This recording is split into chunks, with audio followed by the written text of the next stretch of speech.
you know what I'd do for this? Do you truly understand the lengths that I'd go through for this? If you said just about anything, then you're just like me for real. And by proxy, just like him. Bro is a demon. So, and it's arguably justifiable. Let me tell you about the most reasonable crash out I've seen yet. I mean, justifiable is a little bit of a exaggeration, but grab some popcorn, unhand your meat, and lock in. So you know the story of Frankenstein's monster. Old Vicky boy raises a monster from the dead just to prove that he could. But this isn't your average brain-dead zombie Frankenstein. They let you know this by having him spit poetry at every given chance. He's elegant, sophisticated, and overly emotional. And that's to be expected because his name is Eric for some reason, which is like 50% of the justification already. You see, being the only one of his kind, he mostly just yaps about his unending loneliness. Homie is absolutely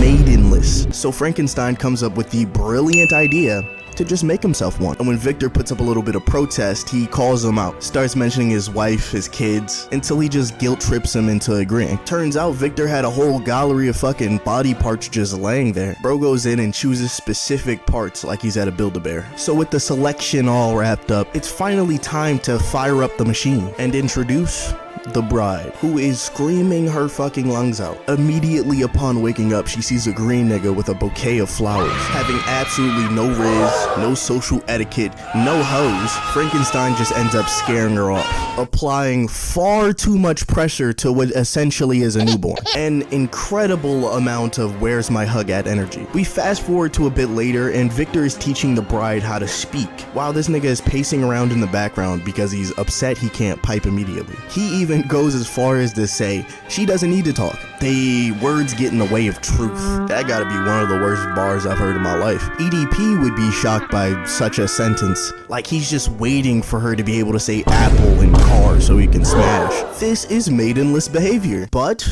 you have to remember, he is literally just a walking corpse composed of parts made for the sole purpose of being a lab experiment. Now, just keep that in mind because it's going to be doing a lot of heavy lifting for what I'm going to explain next. The bride does not fuck with Frankenstein, clearly, but bro is so eager for some hands-on education. He crashes out and tries to grip her up, and Victor tries to get in the way, but he just gets his shit gripped instead. After realizing this is a bad look, Frankenstein just runs away, while Victor goes to make sure the bride is okay. So after that event, the bride and Victor start getting a lot closer, and as he teaches her more and more, it kind of gets fucking obvious where this is going. So it's implied that it's a couple months later and Frankenstein goes to spin back, seemingly to apologize, only to find Victor elbow deep in the bride, putting in absolute stroke game on the table that he not only made the bride on, but Frankenstein himself, while his wife is at home taking care of his newborn children. Now,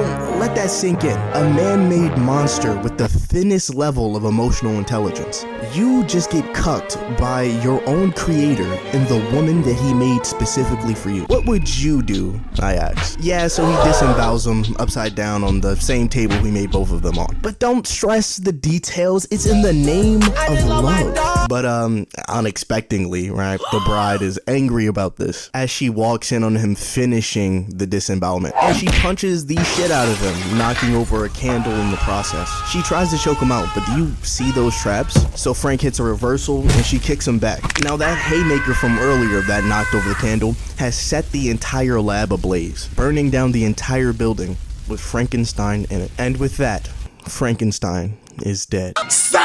He chases her across the planet for about, I don't know, 200 years in order to win her affection. Outrageous and unbelievable levels of sympathy. But since you stayed this long, I'll reward you with the bonus round.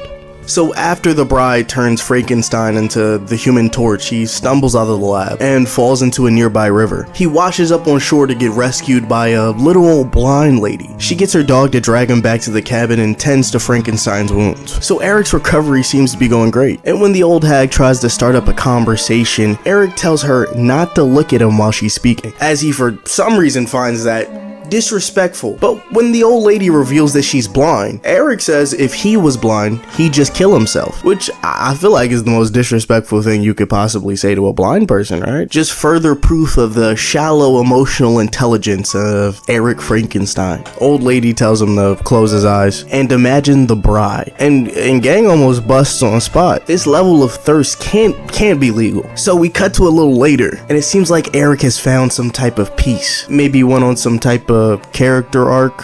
They're playing happy music and shit. He's petting the dog, and the old lady says she's the happiest she's ever been. This is great.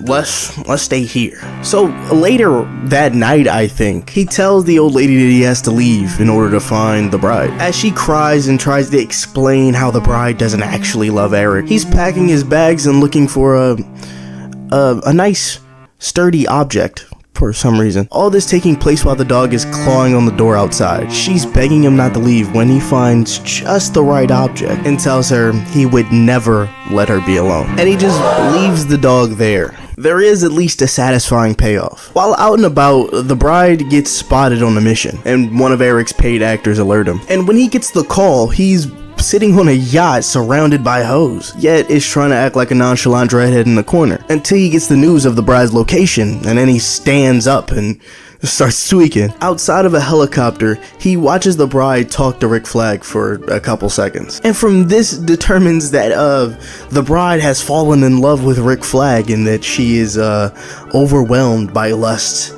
from his beard. I know it sounds like I'm dragging it. I'll play the clip. Do you see the way she looks at him? She loves him. She loves his handsome, stupid face. A bearded face.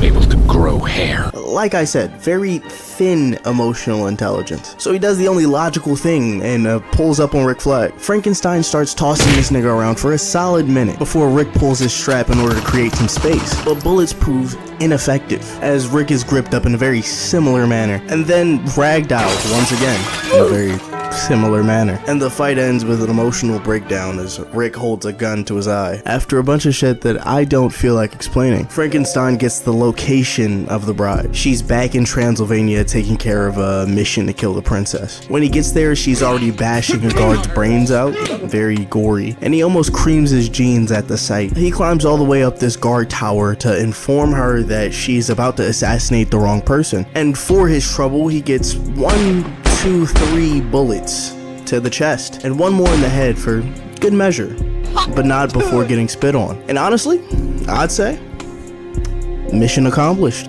If you made it to the end of the video, what's the harm in liking and subscribing? Also, my bad for the late ass uploads. I've been addicted to Guilty Gear Strive lately, so let me know in the comments how you feel about Creature Commandos and leave some recommendations for the next video while you're down there.